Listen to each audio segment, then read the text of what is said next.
Hands off to Jackson. He tried to jump pass, and it's intercepted. Surratt intercepts it. Holy cow, Carolina's going to win. Jackson tried the jump pass, and Surratt picked it off.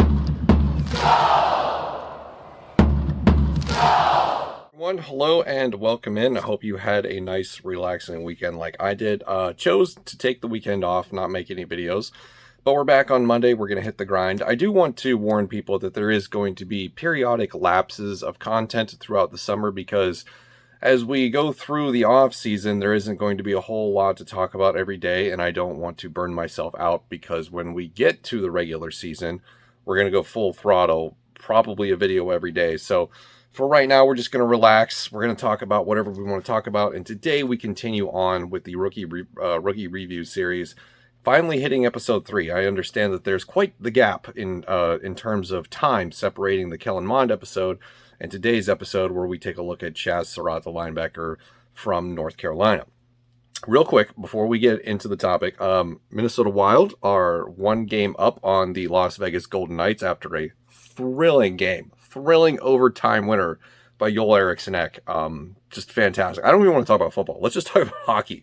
Would you guys mind if we talked about hockey for like a couple videos until at least the Minnesota Wild are eliminated or win the Stanley Cup? I mean, god damn, can you imagine? If the Wild win the Stanley Cup this year, I'm going to become insufferable. I really am. And I think that should just be another warning. The 2 warnings in this video. There might be some lapses in content over the summer where we go 1 or 2 days without a video. And then if the Wild win the Stanley Cup, I'm going to go bananas and lose my shit, and you're all just going to have to put up with it because you're here and you keep coming back for more.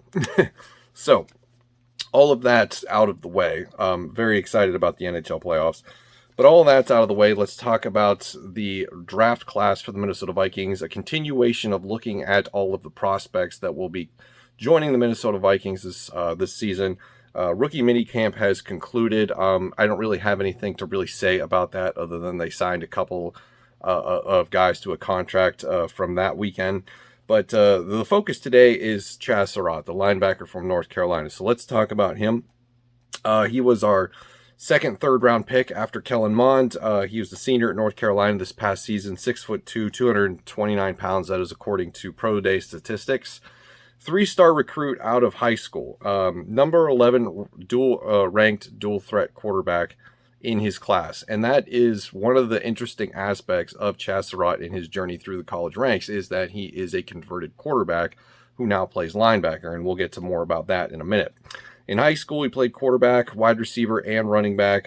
He was originally a commit to Duke, and that's kind of interesting as well because it's one of those things where if you know anything about college basketball and just how those two schools are inherent rivals and they absolutely hate each other. I even remember the ESPN commercial from way back when, where they were in the lunchroom, and I forget who the anchors were that were part of the skit, but one of them asked to sit down with the table that just happens to be North Carolina alumni, and he's like, I don't know, Duke boy.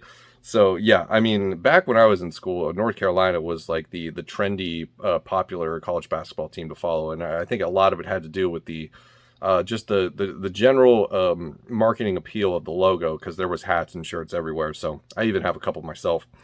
But he originally committed to Duke and then decided to transfer to North Carolina.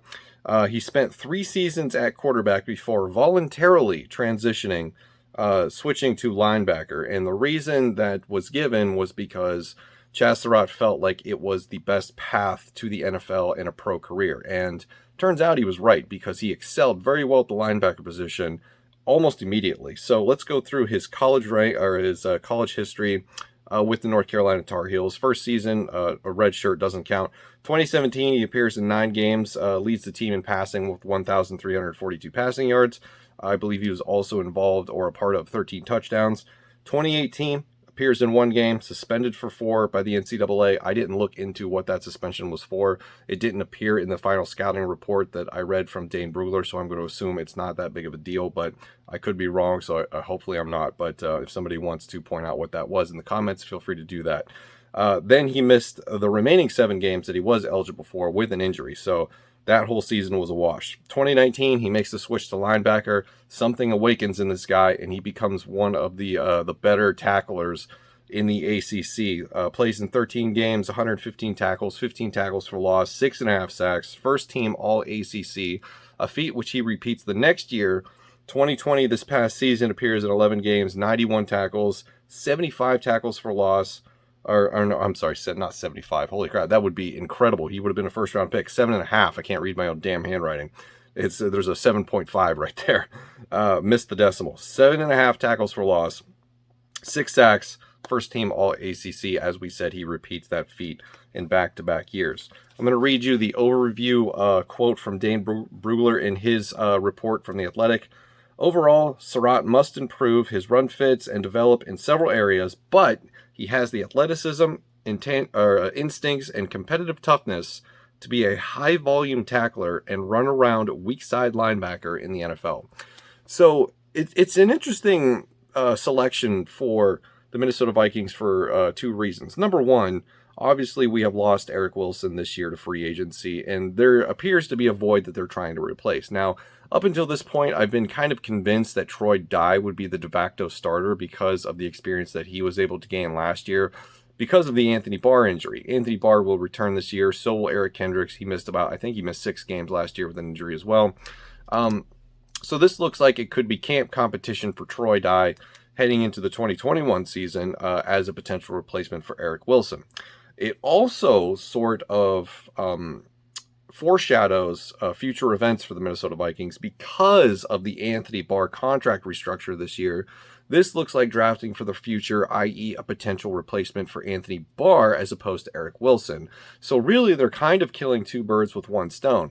Maybe Troy Dye is good enough to win the job this year, or maybe Chazz Surratt is good enough to win the job this year. Either way, they're setting themselves up to be in a position where they're going to have at least 2 guys that they get to pick from, and potentially, best case scenario, they both end up as starters next year when Anthony Barr departs, because the restructured contract of Anthony Barr allows him to become a free agent this year as opposed to, I believe, 2 years from now. So Anthony Barr will be hitting free agency a lot sooner, and I think most of us can agree that the contract that he had prior to the restructure was just too much to be paying him at this point in his career. So I think Anthony Barr is playing his last season for the Minnesota Vikings this year, and then he will likely test free agency and sign somewhere else next year. So they need to start getting ready to replace a big part of their linebacking group. This year, Eric Wilson. Next year, Anthony Barr. Chazz Surratt, to me, doesn't represent that sexy of a draft pick, even though it is a 3rd rounder, and what 3rd-round draft picks are really that attractive, that get you motivated and excited, other than a quarterback, i.e. Kellen Mond. I put off making this video for a long time because I wasn't that interested. And when I'm not interested in something, I tend to really not want to do it. That's why you see the extraordinary gap in time or number of days between the Kellen Mond episode and this one. But I think Chazz Surratt is slowly winning me over. The more that I read about him, the more that I study him. And I think that this could be a really good selection for the defense going forward, because he's also really versatile in the run game. Really hones in on the ball carrier, and I think that just shows the committed approach to this offseason for the Vikings, where they are so embarrassed about what happened at the end of last season with Alvin Kamara and the Chicago Bears, and those 2 games where they were just they were absolutely gashed up the middle. They couldn't stop the run to save their lives. Here comes another chess piece for Mike Zimmer to be able to facilitate a return to being a dominant run-stopping team. Having added Dalvin Tomlinson on the defensive line, getting Michael Pierce back, and now adding Chazz Surratt in the draft, who looks like he could be one of the best tacklers coming out of the ACC. So that is a little preview, a little review of Chazz Surratt, the 3rd-round pick for the Minnesota Vikings, the first of many day 2 picks, because we still have Wyatt Davis to go. So he will be the next episode. That's going to do it for this one. Thank you very much for watching. I will see you in the next one.